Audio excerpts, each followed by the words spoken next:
প্রতিদিন রাত্রেবেলা একই খাবার আর খাইতে ইচ্ছা করে না, সেই জন্য আজকে একটু নতুনভাবে নতুন কিছু ট্রাই করছিলাম। তো হ্যালো এভরিওয়ান, আসসালামু আলাইকুম, ওয়েলকাম টু মাই পেজ।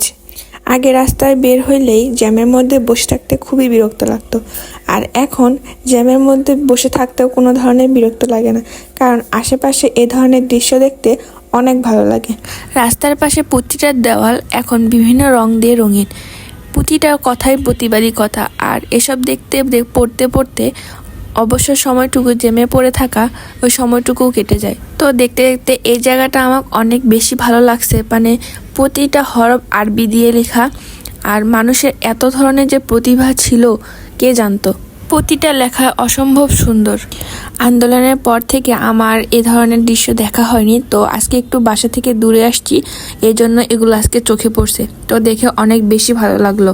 তো কথা বলতে বলতে চলে আসলাম একটা ডাবের দোকানের সামনে। অনেক দিন ধরে ডাব খাইতে ইচ্ছা করছিল, আর আমার ডাবের থেকে ডাবের ভিতরে যে কচি শ্বাসটা থাকে ওটা বেশি পছন্দ।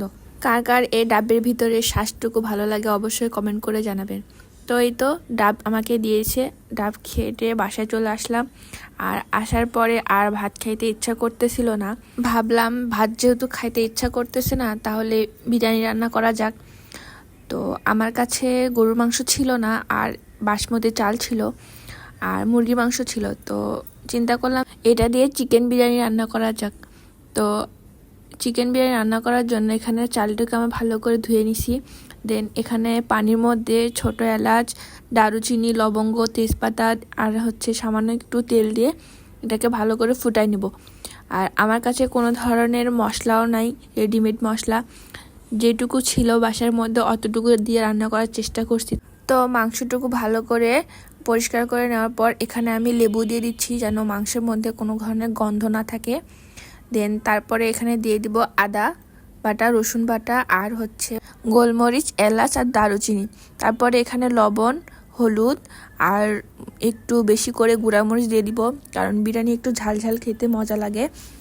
তো এই তো দিয়ে দিলাম, আর একটু সামান্য পরিমাণে চিনি দিয়ে দিছি। দেন তারপরে দিয়ে দিলাম টক দই, দিয়ে এটাকে ম্যারিনেট করে কিছুক্ষণের জন্য রেখে দিব। এপাশে আমি ম্যারিনেট করতেছি, আর অন্য পাশে চুলার মধ্যে ফুটন্ত পানিতে ধুয়ে রাখা যে চালটা রাখছিলাম ওটাও দিয়ে দিছি। তো ওটার ক্লিপ নিতে ভুলে গেছি। দেন তারপরে একটু আলু কেটে নিয়েছিলাম, এখন এটাতে লবণ আর হলুদ দিয়ে মাখায় রাখবো। এটাকেও আমি ভেজে বিরিয়ানির মধ্যে দিয়ে দিব। তারপরে একটা পাতিলের মধ্যে তেল দিয়ে এখানে 2 কাপের মতো পেঁয়াজ কুচি দিয়ে এটাকে এখন লাল লাল করে ভেজে নিব, পেঁয়াজ বেরেস্তা করে নিব। চিকেন বিরিয়ানির মশলা ছাড়া আমি কখনো এভাবে রান্না করিনি। তো আজকে যেটা করছি পুরোটাই একটা এক্সপেরিমেন্ট করছি, অথবা বলতে পারেন যে নিজের মতো করে রান্না করছি। তো কথা বলতে বলতে আমার পেঁয়াজটা লাল লাল হয়ে আসতেছে, এখন এটাকে আর একটু লাল হইতে দিব।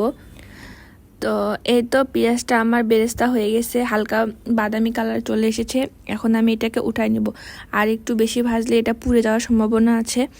তো একটা ছাঁকুনি দিয়ে আমি এখন বেরেস্তাটা উঠাই নিচ্ছি। আর এক হাতে রান্না করা আর এক হাতে ফোন দিয়ে ভিডিও করা অনেক বেশি টাফ। তো যাই হোক, ওই তেলের মধ্যে এখন আলুটাকে দিব, আলুটা দিয়ে ভালো করে ভেজে নিব। আর যে পেঁয়াজ বেরেস্তা করছিলাম এখানে অর্ধেক দিয়ে দিছি, অর্ধেকের বেশি দিয়ে দিছি। দিয়ে এখন মাংসটা ভালো করে আর একটু মাখিয়ে নিব, নিয়ে যে তেলটাতে আলু ভেজেছিলাম ওই তেলের মধ্যে মাংসটাকে দিয়ে সামান্য পরিমাণ কষাই নিব।